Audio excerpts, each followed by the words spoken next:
Well, hello, it's good to be with you again. Cisco Walker, I'm an evangelist here in the city of Albuquerque, mostly in the international district.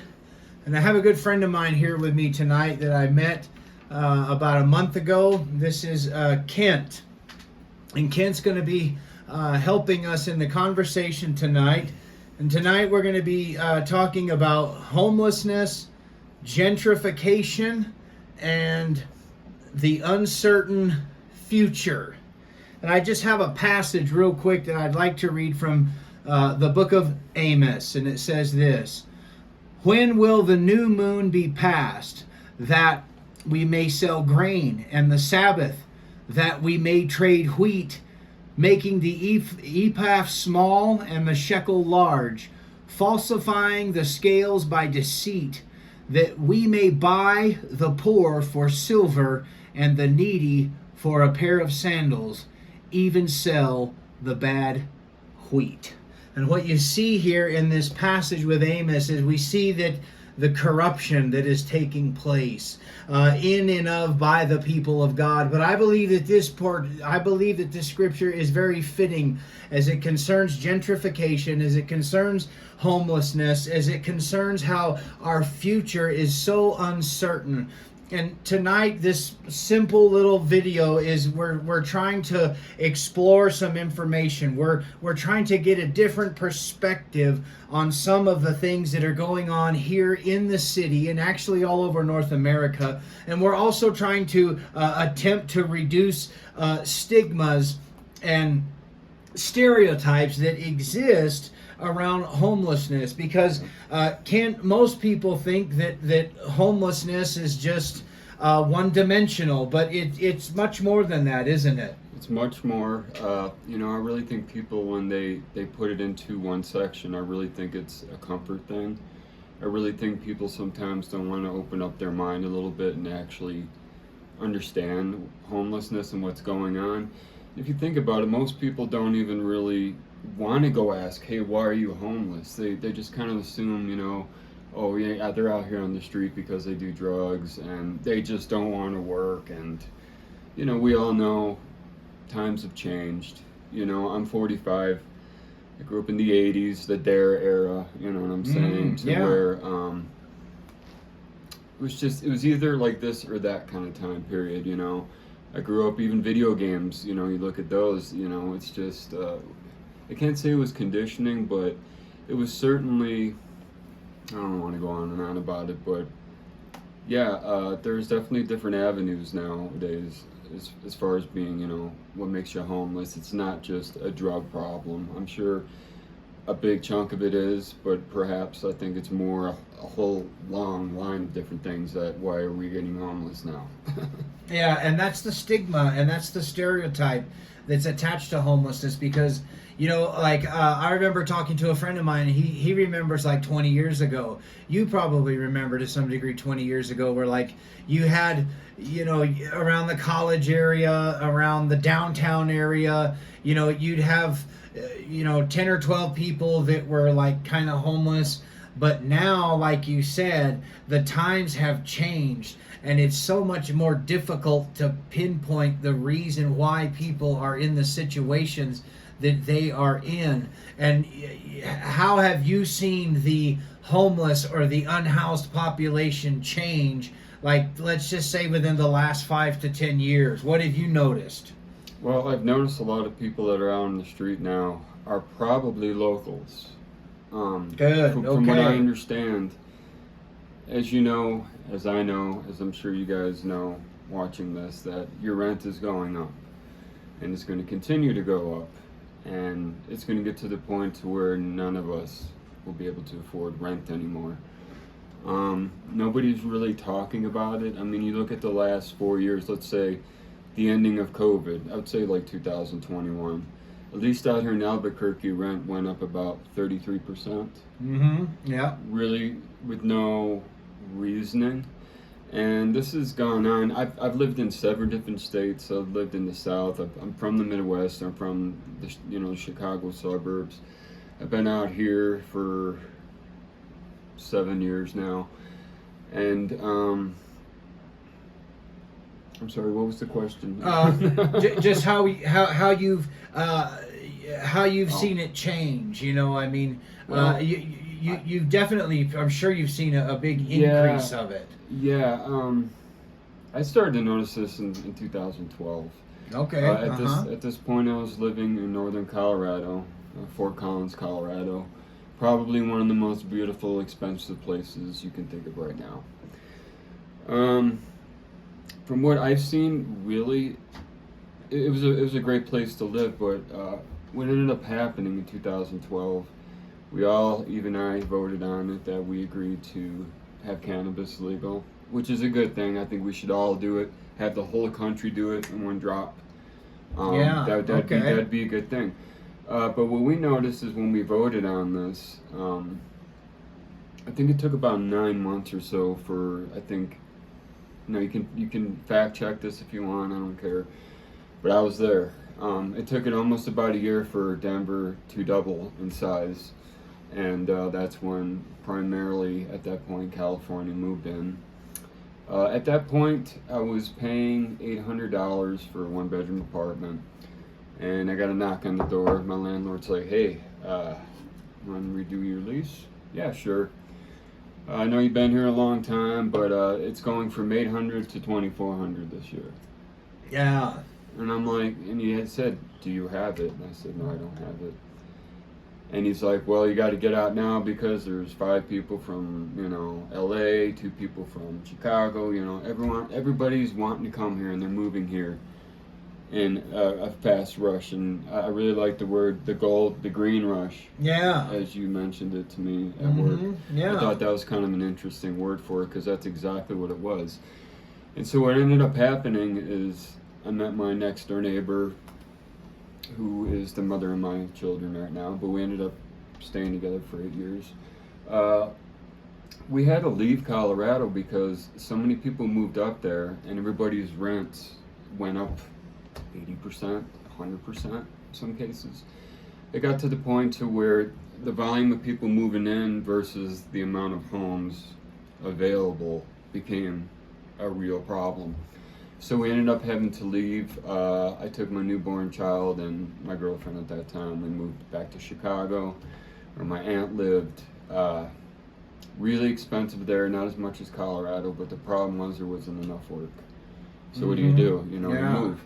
So we ended up going to Perry, Iowa, and this is the strange part where it kind of shifts because out there I was able to rent a 4-bedroom house like this for $475 a month in 2014. The cliffhanger there was I had to go about 38 miles to work every day, in 30 minutes, so about an 80-mile round trip. It was a neat little, I can't say it was neat, but there was a little neighborhood called Perry, Iowa, 3,000 people in that. And this is where I started to see the corporation issue part of what's going on with the housing. Perry was a ran down little neighborhood that had one factory in it. I think they were building something out of steel. I don't know what they were doing. But it shut down in the early 90s, and you could tell when that factory shut down, the whole neighborhood shut down. And Perry is like in the middle of a cornfield, very far from anywhere else. It's like an hour east to go to a Walmart. Yeah. So it was a very interesting place because you had these immaculate Victorian homes that lined the streets everywhere. It was like, I would say they were probably from the 30s. Yeah. Wraparound porches, the stuff you don't see anymore. I'm looking around and all these houses are boarded up. All boarded up. I'd say, guesstimate, there's probably 15 houses on the block. 1 or 2 might have been open for people to live in. And what we were finding out is like, okay, well, this is strange. I mean, we got to see how much these houses were. And we were looking around, a 3-bedroom Victorian was going for $20,000. Wow. Yeah. 2014, even then it was like, oh, wow, this is incredible. What we were finding out is this corporation, what they had decided to do was just buy up all these homes, throw boards on the doors, and just keep them off the market to blow the market value of it. Because if it's a supply and demand thing. If you shorten your stock, you can ask for everything, whatever you want for whatever you're selling.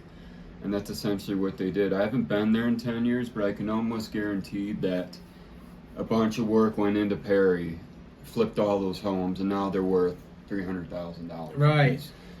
So, okay, so this is interesting, and I have this here as something that we can discuss here. You mentioned, we mentioned the green rush, we mentioned Colorado, we mentioned the door being open for legalization of medical marijuana, recreational pot. So, medical and recreational pot. What are the pros and the cons that surround legalization for marijuana use here in the state of New Mexico? Are you afraid that the same thing that you saw take place in Colorado is going to take place here in the state of New Mexico? Or have you already been seeing that come to fruition? This is Denver take 2. Okay, explain. So it's a great statement. So if New Mexico is becoming Denver take 2, then elaborate on your thoughts on that. It's very simple, and I'm sure anybody who's watching this video now will have noticed in the last year, either 1, you didn't qualify for an apartment, 2, you can't afford it, or 3, you just can't find any place to live. Yeah, and those are huge problems, like all over the city. Huge problems. I mean, I think there's an 8-to-1 ratio here, meaning like every apartment that's available, there's 8 people in line needing it. Mm-hmm. And that's Absolutely. a huge problem. So what it basically leaves is like a guy like me or you, or some kids that want to get their first apartment, or just anyone. There's always going to be somebody that's going to make more money than you, and there's always going to be somebody that has better credit than you. And the landlords are hands down automatically going to take them over. Yeah, you. certainly. So the pros, I see it to where legal, marijuana, it's good for the economy. It's good for the people. There's no reason why it should be illegal anyways. Okay. But what it does is it ultimately, if you look at like America in itself, 50 states, and you have certain states that actually have pot legal, it's kind of like a silly chess game perhaps, because the states that I lived in, Colorado, New Mexico, a few other places that I lived at, they actually had legal pot.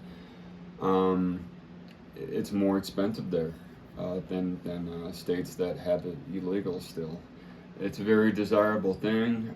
So what it is you have like a chess game. You got people, let's say in Mississippi, that are like, hey, I'm going to go to where it's warm and where pot's legal. So you got this whole thing moving, people just moving out here for the legal pot.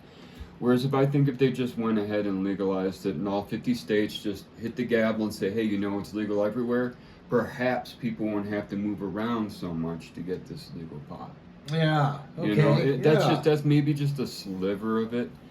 But the con is, it's going to be really expensive here.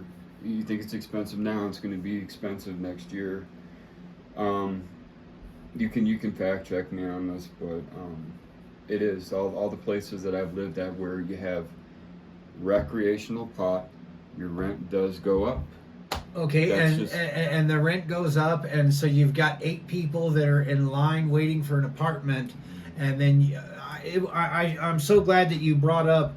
I asked you what you had seen as it concerns the unhoused or the homeless, and you said that predominantly you had seen locals who were homeless, because a lot of people are like, well, people are coming from this area and people are coming, but like even when you look at the statistics and even when you look at just the general surface information on homeless and unhoused individuals, they are local people. They're people that live in Albuquerque. They're people that are from New Mexico. Yes. There is an influx of refugees. There is an influx of people that are just coming, people that just wind up here because they got on a Greyhound or just on a whim. They wind up in New Mexico. But most of the time, it is local people who find themselves living on the sidewalk, unable to get an apartment. Because I know that for me and my family, for us to get a 2-bedroom apartment,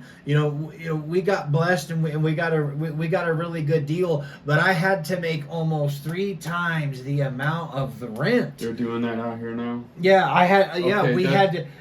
For a $900, almost $1,000 apartment, I had to clear 2,000, or there was no way that I could sign a lease and get an apartment. So you had to make $24,000. Yes, for just base rent alone. Yeah. And if you didn't make that, then you weren't going to qualify, and you weren't going to get in. And that was for an apartment right on the line of the International District, not in the center of it, where you're around the drugs and the and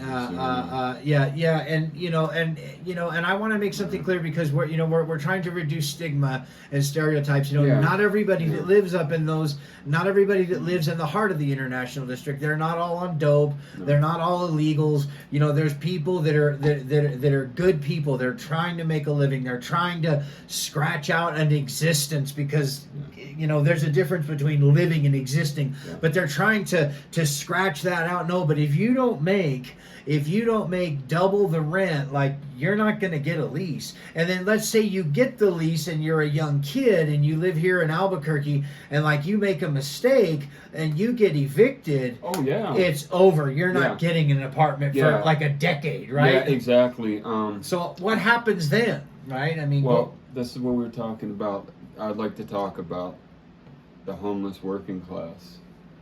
I'd really like to hit upon that. Okay, go ahead and explain what you mean by that. Well, I had a taste of this in 2012 when the Green Rush came. A lot of folks lost their places. Matter of fact, the only people that I know in Colorado that actually were able to stay are people that actually had family. Because at that time, I was 33, early 30s. A lot of us people went back home to mom and dad, and helped them out with the bills. But people like me who didn't have family up there, a lot of people I know left Colorado. But if you chose to stay, what I mean by the working homeless class is there was a lot of folks, including myself. I lived outside in my truck in the cab for about a year, worked full time. It's just folks that are working full time, trying to survive, can't find a place to live or can't afford a place to live. So what do? You live out of your car, or you do what you got to do, but you work full time. And that is the most un-American thing I can think about, because we were always preached about, you try hard enough, you can get somewhere. And it just seems like, man, that road is gone, because myself, I used to live at rest stops, in that truck for about a year. So would you say that the American dream is no longer relevant? Because the American dream is the belief that anyone, regardless of where they were born, what class they were born into, can attain their own version of success in a society where upward mobility is possible for everyone. So you're saying that that people like you and I, Generation X, we grew up hearing this stories that if you pull yourself up by your bootstraps, if you work hard enough, you can have the world. You can, if you go to college, you're going to have a brick home, you're going to have a Cadillac in the driveway, and it's going to be fair, and you can do it. So you're saying that the working class gives us a bleak but yet sobering picture that the American dream seems to no longer be relevant or attainable for a person that is not really wealthy, right? Correct, and that's very good how you put it there. What I really think was happening, and I don't think they knew it at the time when we got raised on that, but if you look at what the population was 2010 till now, and you can quote me or whatever, but the population almost doubled at this point. Yeah. Because the millennials had children, just a lot more folks around. If you look at the sheer amount of houses, let's just say in this neighborhood versus how many people that are actually around, it's like we need so many more houses.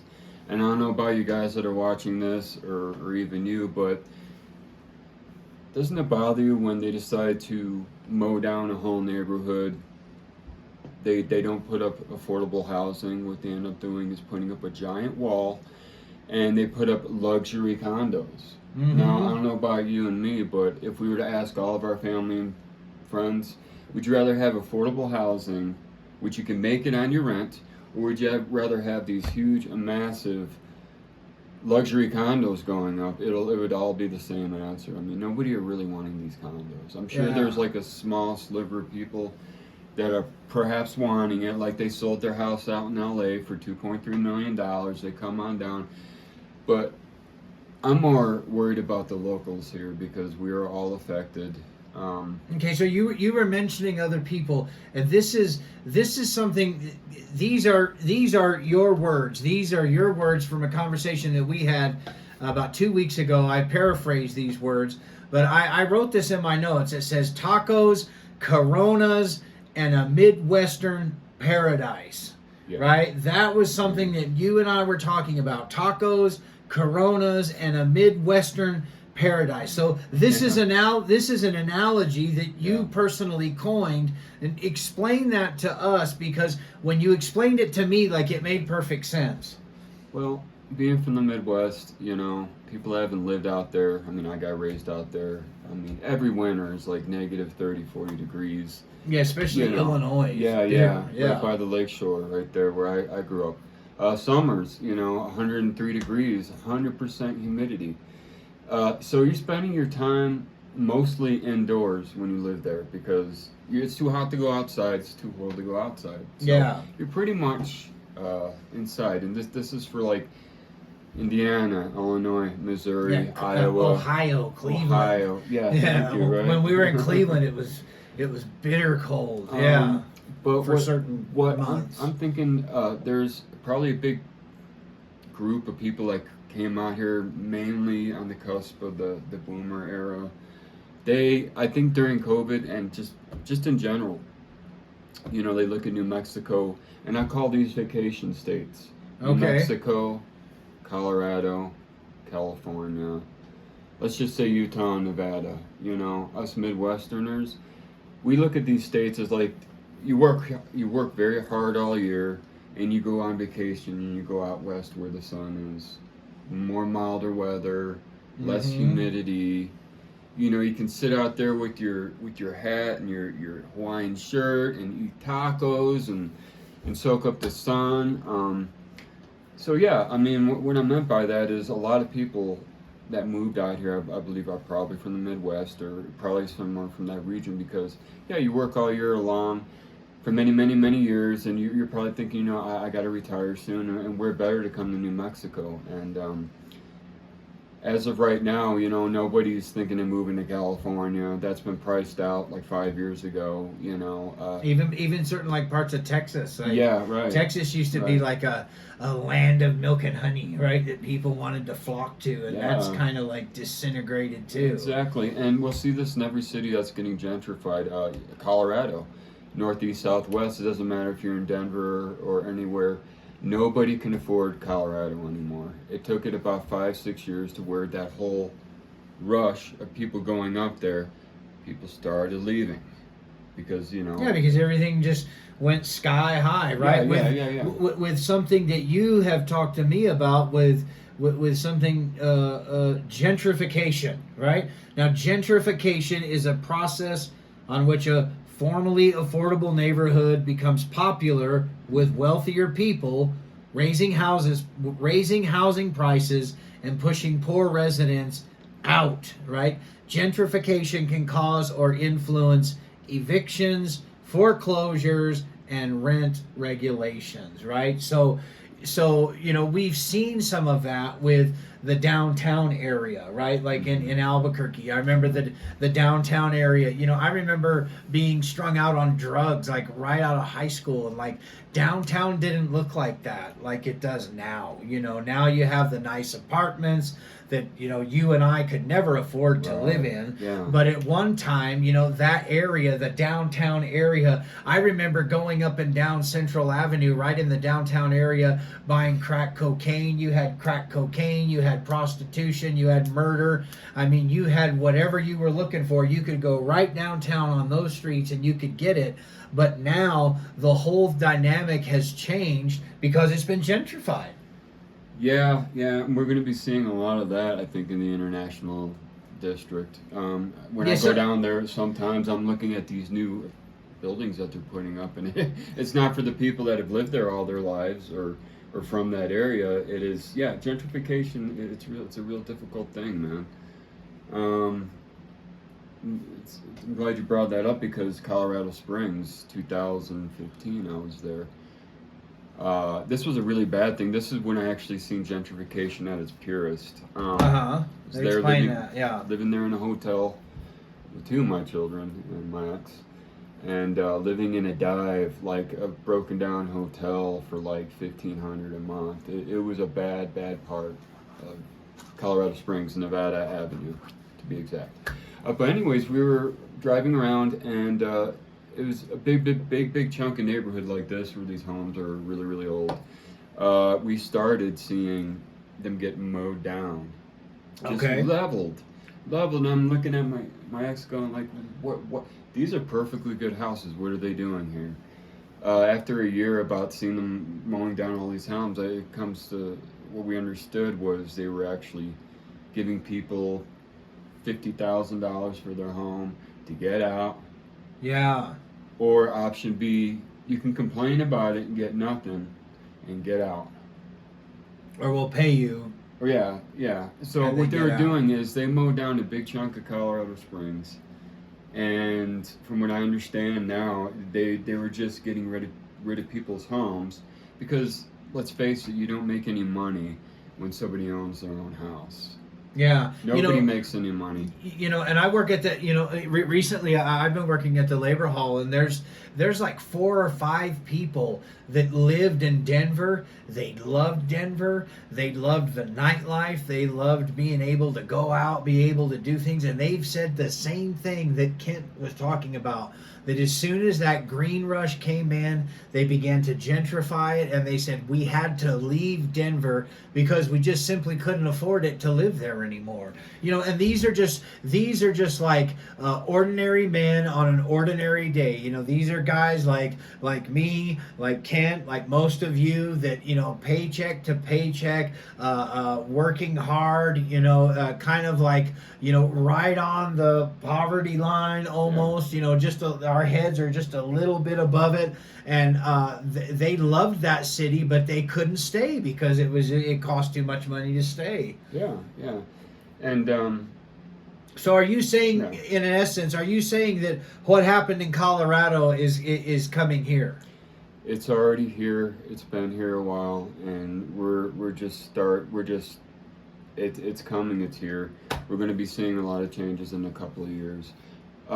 With Netflix added on top of this. Oh yeah, I've got this here. Yeah. What are the pros and cons that surround Netflix here in the land of enchantment? Because people, we've talked about this, but people look at Netflix like, Netflix is going to last forever.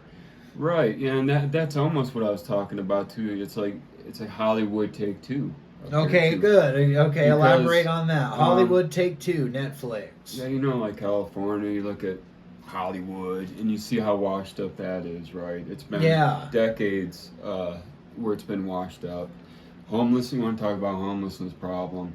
And I mean, nobody could live there anymore. It's just been overrun. And what I see here is it's just Hollywood Take Two. Netflix is here, and you have this whole stigma. And I've talked to people back home and everywhere else where, oh, you live in Albuquerque.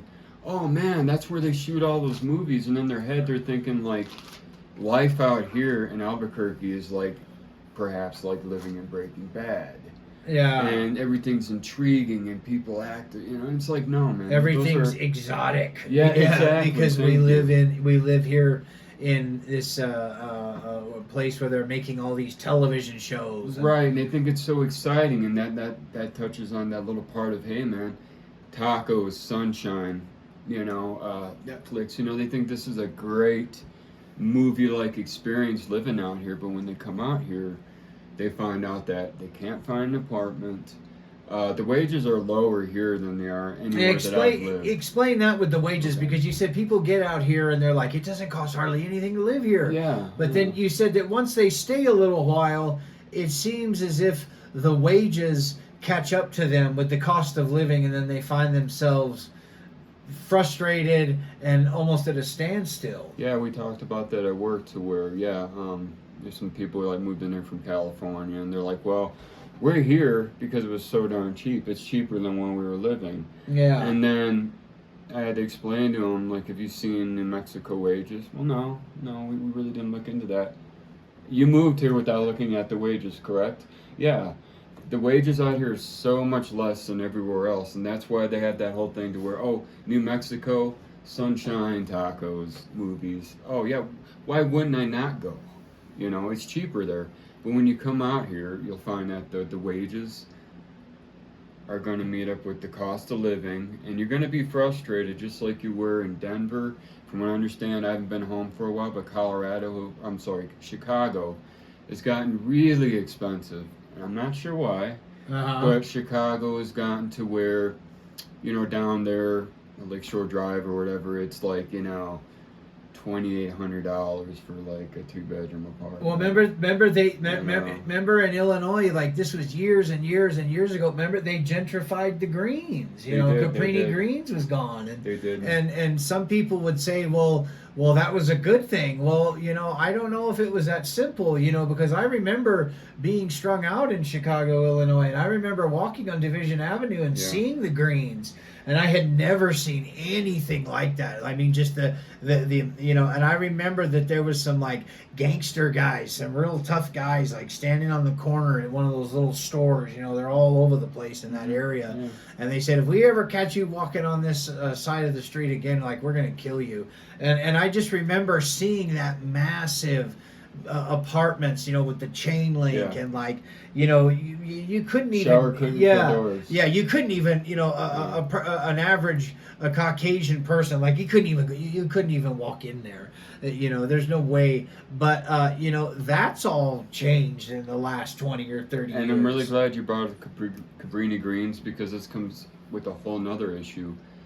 Nobody's trying to fix homelessness, and when we're talking about Cabrini Greens, is they got rid of the greens. Where did all them people from the greens go? They went down. Thank you. Yeah. They went down because I'm not from the city. I'm from the suburbs. I'm like 25 minutes south of Chicago Heights. Yeah. That's where I'm from. It was great for the city. You just mow it down and the problem resolves itself, right? The homeless go wherever they go. They came down to the suburbs. Yeah. And I was, 16, 17 at the time. And it was all these people that came when the Cabrini Greens were gone. They all came down. And it was this whole cross-section of people that were really ruthless, man. Yeah. And they really destroyed the neighborhood and everything else. And what I'm trying to add to is what gentrification does. It's not a good thing, because they gentrify an area, and sure, it moves the homeless people over here, but it doesn't help the problem. It just shifts the homeless somewhere else. Because let's face it, you can't have, and there's a lot of us now that are homeless. I'm sorry, we're not going anywhere. We just can't disappear, because the new money is rolling in, and they, for all the money that they're paying, they don't want to see a homeless bum on the street. My God, but it's coming to a point to where I give it 2 to 3 years with the height and the way rent is going. None of us will be able to afford rent. Yeah. In 2 or 3 years. I mean, that's with the way it's going, and that scares me, because what's happening is people from out of state, California, where have you, they look at desirable cities, and these cats are buying up apartment buildings. And this is another problem, because from what I understand, a lot of people that actually live in apartment complexes out here in Albuquerque, they don't even know their landlord, and that's a very scary thing. Their landlords in Utah or Maine or somewhere. They're not obligated to have trash service. They are not obligated to fix the air conditioner or the heater or the mold or any problems they have. There's no laws against that. Now, there's a difference between landlord states and renter states. Out here, this is a landlord state, just like Colorado, everywhere else. I think primarily most of the states are going landlord states. But that pretty much just means they just want their rent, you know. And if you don't have it, and you have all these complaints, hey, the ceiling's coming in, my kid almost got hurt, I fell down the stairs, I got no heat. This summer I'm not going to have any fucking, AC. They're just like, bite me, pay. Yeah, we talked about that, like Goodfellas, you're, you can't make it, well, pay me. I don't care what your excuses are, because you've got all these other people that are just lined up. Yeah. So if you fall out, there's no problem to replace you. Actually, I wrote a metal song called Human Cattle about this. And what it basically is that we're getting treated like cattle by these people, and we just get shifted around in big groups. You can't live here, you got to go over there. And it's like we're cattle. And I really think they need to have some kind of regulation on how much landlords could rent, make their rent. A situation here, that wall over there in my house, it's coming in. There's something bad going on with it. So you know what the landlord's going to do? Dump $500 into that, but then say, hey, I got to raise your rent. Yeah, because we did this repair. Right. That means if she raises it, let's say $100, that's going to be $1,200 a year. Yeah. So on and on and on. Then we're getting into $2,400. Then we're getting into $3,600. I mean, sure, I've been here a long time. If she wants me to pay for that, even though it's not my fault, I will. But that does not justify raising somebody's rent every month, because that'll turn into a $15,000 fix. Just because she said, hey, I had to up your rent. Not temporarily, but forever. You do the math on that, just because. Yeah. This brings us to the closing thought today. I wanted to ask you about this: living in the shadow of homelessness or abject uncertainty. Because remember that we're talking today about homelessness. We've talked a little bit about gentrification, and finally we're going to talk about a little bit about the uncertain future. And so I have this thought to explore that living in the shadow of homelessness or abject uncertainty. A shadow is an idea or a reality that accompanies someone in their daily activities. I have a 12-year-old son, and I have a 12-year-old and an 11-year-old son. But my 12-year-old son, he's almost 13, and he kind of understands more about what it might be like to be homeless, because we live like in ground zero on the International District, and so he walks outside the apartment, he sees people smoking fentanyl, he sees people with tents, he sees people that are urinating, defecating on the concrete, and like he doesn't know what to do with that, and so like in his mind, I have seen him, and he has confessed to me that he is worried that at some point in his life that our family runs the risks of living in a car, living on the concrete, living in a shelter. And so that idea shadows him. It seems to follow him. And of course, we combat that with our Christianity. We combat that with the teachings of Christ. But, I've noticed that it seems like this shadow of homelessness or abject uncertainty, it seems like a gloom that has settled in on local people here, where it's always kind of in the back of our mind that what are we going to do when we can't afford it? And you know what? I really think this is a problem I think every major city's having right now. I think it's probably going on more out here than anywhere else, but I really think it's starting to become a problem nationwide. Like, this is a state of emergency kind of thing. Okay. Because I don't blame this generation for giving up, and I shouldn't say that, but it's really heartbreaking to hear that your son, being that young, he shouldn't have to be worrying about those kind of things. Yeah, But he does. And they don't keep him like up all night, but like, it's in the back of his mind, because everywhere, you get in your car, and like I don't know where most, the few people that would listen to this, I don't know where they live, but like I go down Central Avenue, I drive around, I see, right, American Furniture, Carlisle, like all these streets that we get around to do whatever we're going to do, like there's people on the corner, there's a tent, there's 4 or 5 tents, there's open air drug use, there's all kinds of stuff going on. And so like when you're a little kid, like you see those things, and like I remember when I was a kid, I'm almost 50, but like I never dreamed that I would never think about anything like that. But now I think that it's not just 12-year-olds that are worried about living in a car, living at Westside Shelter, living on the concrete. I think that there's a lot of people who live, most people who live paycheck to paycheck, they're constantly worried that at some point in the near future, they will inevitably wind up unhoused or homeless. Like it's a possibility that's easier to grasp, unfortunately, than it used to be 10 years ago, right? Yeah, and I believe it's all of our problems right now. We're not just talking like 15% of the population whining and crying about their apartment being expensive. Because what's going to end up happening is you've seen the increase in food, how much it is. But if you notice, it went up it went up 50% with our food, but now we get like a third less. Like the portions are shrinking too. Yeah, I've noticed that big time. So yeah, you pay twice as much to get a third less as we did a couple years ago. Yeah. So with that being said, on top of relentless increases in rent, it's going to get down to the point to where, hey, we either got to eat or pay rent, and ultimately it's going to be we got to eat, because you got to eat. Yeah. I guess what you would say, we're under the sword of Magellan, as they say. I think, as far as like, F you paying me, like we're talking about the good fellas. And it almost seems like nowadays the landlords are the gangsters. Yeah, that's an interesting analogy. Yeah, yes, they are the gangsters. And it's not that much of a stretch. Yeah. It's not. It's really the only thing that's really separating the gangsters from them to the landlords is a piece of paper. Yeah.